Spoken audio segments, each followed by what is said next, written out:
over 2 weeks since you are gone, Martinez, you were tortured and brutally killed. Your murderers can never go unpunished. The national and international community wants justice over your death. Hi there to you all viewers of Equinoxe Television. Thank you so much for joining us on this edition of the news. We begin right away with our major stories. It is already 2 weeks and above since Martinez Zogo's mutilated body was abandoned on a vast piece of land on the outskirts of Yaoundé. The journalist of Amplitude FM was tortured to death by his murderers. Investigations ordered by the head of state continue, and prime suspects arrested are still with gendarmes in Yaoundé for questioning. Who really are those prime suspects? We tell you more in this edition of the news. And also in this newscast, the list of political parties to take part in the senatorial election billed for the month of March has been published today by the elections governing body Elecam in Yaoundé. Those are our major stories.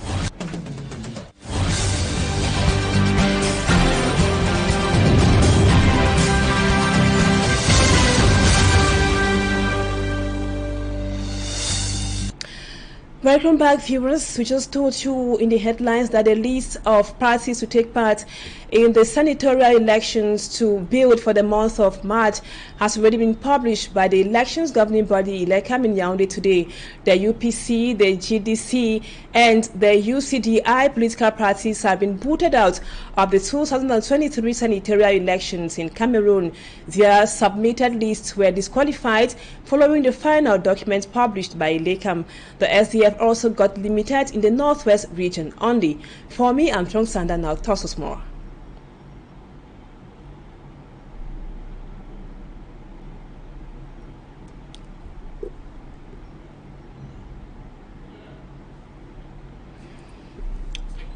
We just told you, viewers, a while ago that the list of candidates to take part in the senatorial election, which has been billed for the month of March, has been published by Elecam today in Yaoundé.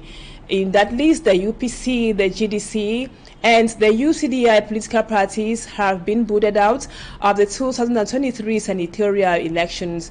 Their submitted lists were disqualified following the final documents published by Elecam. The SDF also got limited somehow in the northwest region only. For me, Armstrong Sander comes back to the list which was published by Elecam today in Yaoundé. The abduction of the Social Democratic Front's Member of Parliament for the Buyo constituency, Honorable Wanchi Honorine, is one too many for the Social Democratic Front SDF party. The SDF says her abduction reinforces the fact that they are being maliciously targeted in the northwest and southwest regions of Cameroon. We heard the sad news. The news is so sad, but we want to say something. Since the start of this crisis, if someone has paid the high tribute, is SDF, because we paid a lot. They kidnapped our parliamentarians, our senators, even our chairman. The other day they even go and burn out, attack his home in Tarikon. We are targeted. I will say that. I'm not fear to say that. We are targeted. But I'm so surprised that every time is our parliamentarian senators who have been attacked, and CPGM senators and elected members have not been attacked, and we are so surprised. Lamenting, the Social Democratic Front Secretary General outlined a list of targeted attacks on the SDF party officials since the start of the armed conflict in 2016. You have Senator Kemende. They attack him and they also kill him. All Cameroonians saw Kemende defend the Anglophone cause in Senate. How can we explain that? How can we explain? If it's a government who working with those secessionists, okay, they will work together, but they have to leave SDF aside of this. Barrister Adeline Jobgang says the Social Democratic Front has always stood for the Anglophone cause and social justice since its creation, and should logically not be the target of those fighting for justice. If it's a government who working with those secessionists, okay, they will work together, but they have to leave SDF aside of this. The Secretary General says the SDF stands with the family of the kidnapped member of parliament and will continue to do so. She then insists that the Social Democratic Front will never chicken out of the Anglophone regions despite the attacks. That was a report on a kidnapped member of parliament of the Social Democratic Front, the SDF, that was in the Boyo in the northwest region of the country. Now we come back to the published list of Elecam on the political parties to take part in the upcoming senatorial election bid for the month of March. We have been saying that the UPC, the GDC, and the UCDI political parties have been booted out of the 2023 senatorial elections in Cameroon. Their submitted lists were disqualified following the final document published by Elecam. The SDF also got limited in the northwest region only. For me, I'm from Sanda once again. The list published by the Elections Governing Board, the Elecam, paints the final picture of who is gunning for what constituency in Cameroon. The shock of this final list is the disqualification of all the lists submitted by the Union de Population du Cameroun, the UPC party in the Adamawa, the Center, the Littoral, the West and the Northwest regions. The UPC is then completely booted out of the Senatorial 2023 in Cameroon. Like the UPC, the SDF party list in the Adamawa region got disqualified, limiting the SDF to the Northwest region only.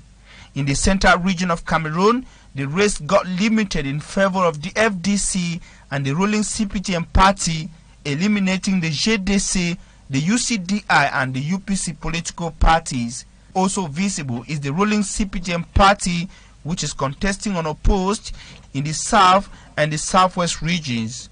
Everything being equal, the CPTM party is going into the senatorials with 2 regions won already.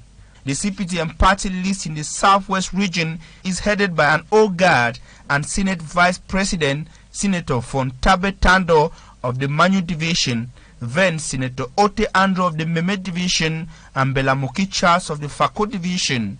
In the Northwest region, the CPTM party list is headed by Senator Emma Lafon of the Bui Division, then the former Secretary of State in the Ministry of Justice, Ngafesin Emmanuel Bantar from the Donga Mantun Division, and Nebandosi Bridget from the Mezam Division.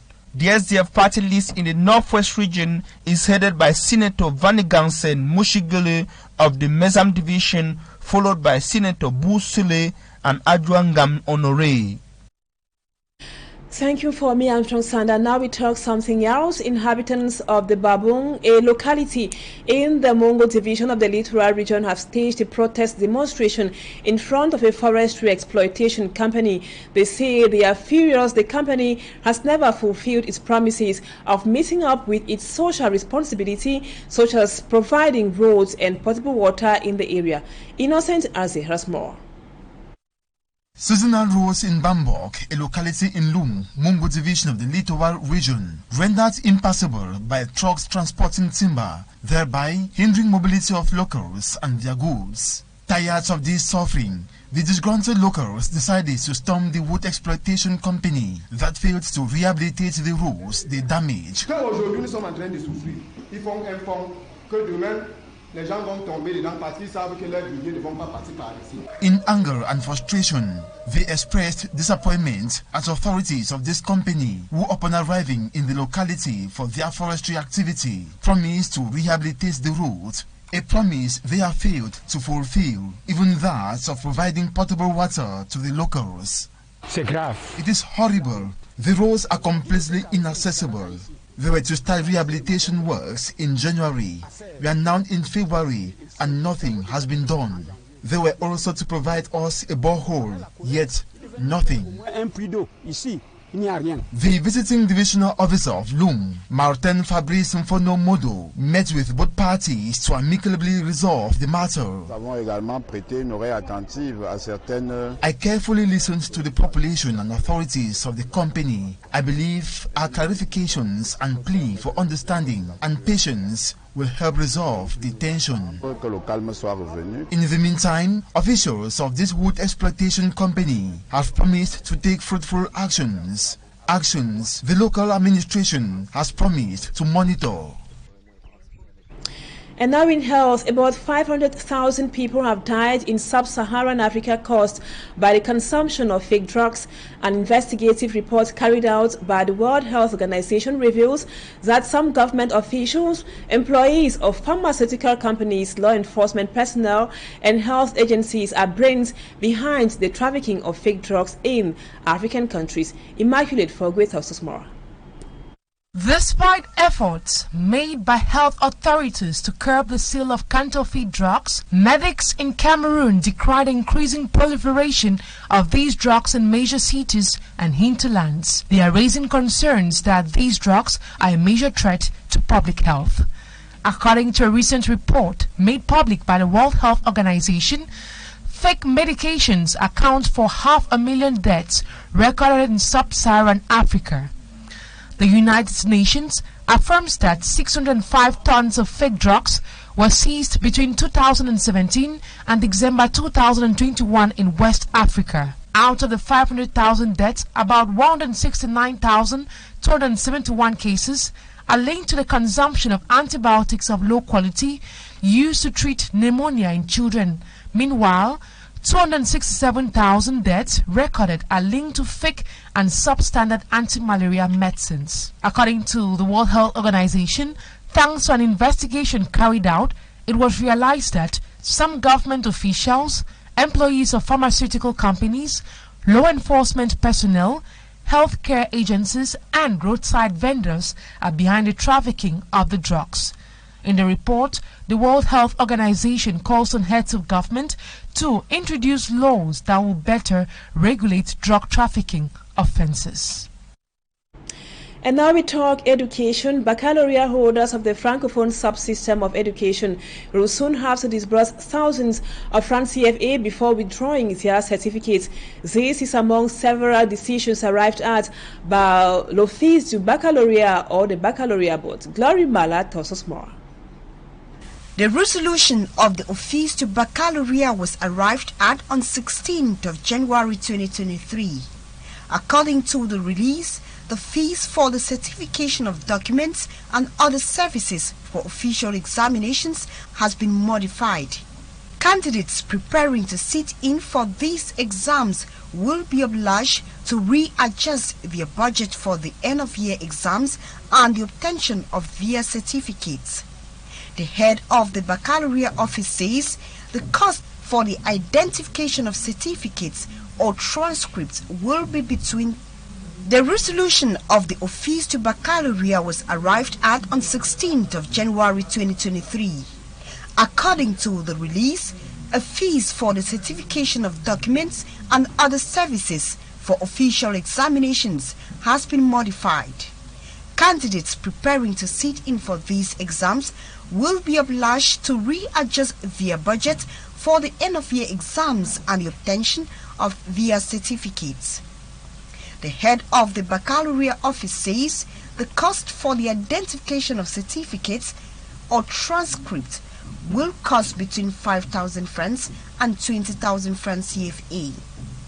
5,000 francs for the confirmation of results, 10,000 francs for the correction of transcripts, 15,000 francs for the establishment of a new certificate, and 5,000 francs for the translation of transcripts. These changes and more were expected to take effect as from January 2nd, 2023. Baccalaureate candidates for the 2022-2023 academic year will have to spend thousands of francs CFA to be able to obtain an end-of-year certificate.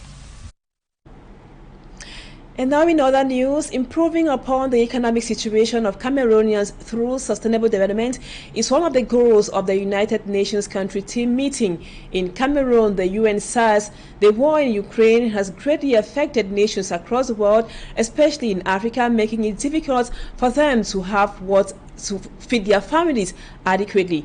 Let's now have more with Lucille, who is here. Since the start of the war in Ukraine on the 24th of February 2022, prices of goods have skyrocketed globally on key commodities exported by both Ukraine and Russia, such as wheat, maize, fuel, and fertilizer. Not forgetting the impact it had on prices of agricultural and non-agricultural products on the global and Cameroonian market, which has affected the purchasing power of Cameroonians. To address some of these challenges, the United Nations Countries Team for Cameroon, in its annual retreat organized here in the city of Douala, have pinpointed some of these and talked on the way forward. With the socioeconomic crisis that came as a result of the pandemic and also the war in Ukraine, we did a lot of policy and advocacy work with government to see how we could support government efforts to actually make sure that some of the impact, the socioeconomic impact of the crisis could be minimized in country. Not forgetting the COVID-19 pandemic, which has had a negative impact on the socio-economic plan of Cameroon. The United Nations Countries Team for Cameroon, during its annual retreat, also outlined one of their objectives, which stands at identifying the Sustainable Development Goal for Cameroon. For the voluntary national review that the government presented at the high-level political forum in New York, in addition to that, our continuous policy advocacy support to government on various issues. We know that 2022 was still COVID-stricken, and so our advocacy for governments, in support of government's sensitization and communication to all the population about even still being aware and mindful of COVID. We talked about WHO, which was still leading the process and making sure that the government was leading in the fight against COVID. Made up of 23 agencies in Cameroon, the United Nations system has as goal supporting the Cameroonian government in transforming the educational system, amongst others. And now we told you in the headlines that the national and international communities continue pushing for the murderers of Martinez, Zogo, to be brought to book. Thus, following investigations ordered by the President of the Republic, President Paul Biya, on the brutal killing of Martinez, Zogo, several persons have already been arrested. We already know and are now being questioned at the State Secretariat for Defense in charge of the gendarmerie in Yaoundé. Among them, this name on almost every lip, Jean-Pierre Amogu Beringa. Who really is this business tycoon cited severally by public opinion in relation to the death of Martinez Zogo? Babila Jonathan tells us more. Born on February 20, 1965 in Nkumanza, in Bankomo subdivision, Mefu and Akono division, central region of Cameroon, the childhood of Jean-Pierre Amogu Beringa was marked by poverty and misery. His parents were farmers. From a very modest childhood to the head of a media empire through his beginnings as a journalist. After selling cold water on the streets of Douala, he later worked at Régie Fekam thanks to his uncle's interpersonal skills. He also worked as a plate washer, then waiter in a restaurant. He later became a truck pusher, pulling the rickshaw across almost all hills in Yaoundé. While in Yaoundé, his passion for the world of the press was crowned by his meeting with Georges Gilbert Baoula, a newspaper publisher who took him under his mentorship. In 1995, Jean-Pierre Amogu Beringa became publisher of L'Anecdote newspaper. From Anecdote newspaper will emerge the rest of the group with Satellite FM, Vision Cart TV, Vision Finance in economics, in some in education, and its partnership with the government of Central African Republic and Congo-Brazzaville. In July 2019, he visited the construction works of the Twin Towers, future headquarters of L'Anecdote Group. Of the Anecdote Group in Yaoundé, he announced at the end of his visit the construction of a Paul Biya library of 500 million francs CFA within the INSAM campus in Yaoundé. In 2020, he bought Telesud. Several scandals have come upon the controversial figure.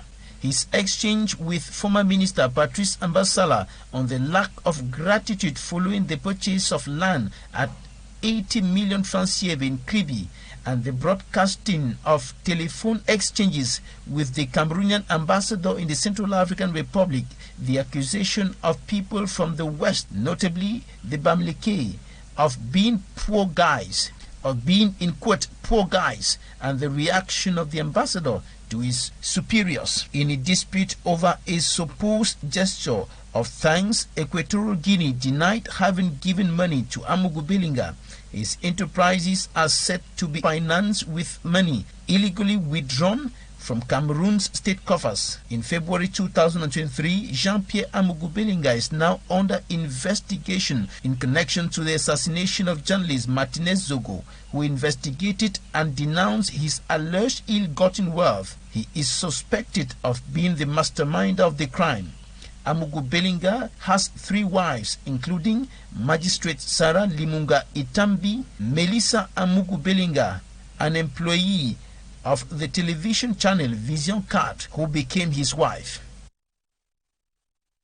And now other 2 prime suspects in the brutal murder of Martinez Zogo are Leopold Maxime Ekoreko, head of the General Directorate for External Research, and Colonel Etundi Nsowe, for Presidential Guard Commander. Get to know more about both of them in the following report, once again compiled by Babila Jonathan. Leopold Maxime Eko is a police commissioner who has been at the head of the General Directorate for External Research since August 2010. Holder of a doctorate degree in the Science of Information and Communication at the University of Paris-Est, Man-la-Vallée in France, Eko is an expert in economic intelligence. Before his appointment to head the General Directorate for External Research, he was Director of General Information at the Delegation of National Security. In 2010, he inherited a very sensitive institution with a very bad image in public opinion, which still remembers the humiliations and other brutalities inflicted on Cameroonians decades ago. He is married to Abega Mbezwa, a judge at the military court in Yaoundé. Another prime suspect in the assassination of journalist Martinez Zogo. Colonel Etundi Nsowe is a former commander of the Presidential Guard of Cameroon. He is presented as the 4th colonel to take over command at the helm of the Presidential Guard after Ebogo Titus, who led that unit of the National Armed Forces from 1985 to 1999. Prior to his appointment to lead the Presidential Guard, he was commander of the Armored Tank Battalion in Douala. Colonel Etundi Nsowe started his military career in 1985 as Presidential Guard after graduating from the Yaoundé Military School. Born 1st June 1961, the native of Mefu and Afamba Division in the Central Region of Cameroon, is married and a father of 3 children, including Melissa, one of 3 wives of Amugu Belinga, another prime suspect in the assassination of journalist Martinez Zogo. And now we move on to sports. The head of the FIFA's referees committee says plans to try referees' live communication of a VAR decision to the public will be a great push to football. Pierluigi Collina made the declaration in an interview he granted to the press recently. Martin Jikangi has more. The Al Ahly versus Oakland FC encounter at the FIFA Club World Cup tournament currently taking place. I decided to make this trial because we have received some requests in that sense to make the decision taken by the referee after a VAR intervention more understandable by all the football stakeholders, namely the spectators at the stadium or at the television. So we decided to make this trial, as language could be one of the issues. We thought that this Club World Cup would have been perfect because it's a multi-language competition with teams and of course spectators involved coming from all the 6 different continents. Being will offer something I hope helpful. So my thought is definitely positive in this direction. I hope that the spectators will have a benefit from this. We are at the beginning. It's the first time we do it, so certainly it might be not perfect since the very beginning, but I'm confident that the outcome will be positive. FIFA says bringing up the new system into the game of football is to protect the men in black who handle matches and at times see themselves in trouble with spectators. Our objective was to protect the referees, so to do not make their job too difficult, to do not put too much extra pressure on them. That's why it's only once the decision has been taken that the communication will start. I have to say that there are other experiences in other sports, namely the NFL, the American football. They are doing it since quite a long time. It seems that the referees are pretty comfortable with this. The FIFA Club World Cup will not be the only trial ground for this system, where a referee interprets a VAR decision. We start with the Club World Cup, and then we have already thought to implement it at the World Cup Under 20 in Indonesia. Depending on the outcome, certainly there might be the possibility to have this at the Women's World Cup in Australia and New Zealand, but I think it's better to wait and see the outcome in the other competitions of the trial in the other competition before saying anything in that regard. FIFA is experimenting this new system for a trial period of 12 months. When proven successful, it will be implemented in all FIFA-organized tournaments. Thanks, Matt. Viewers, that was what we put together for you this evening on the news. Thank you always for always being there. And don't go away, our programs continue as usual. Sarah Langotu will be with you, will be in the studio in about 30 minutes for your favorite program, Equinoxe Soir. And Julien Beth Bissau will be here at 8 p.m. for the news in the French language. Stay with us on Equinoxe Television. Bye-bye for now.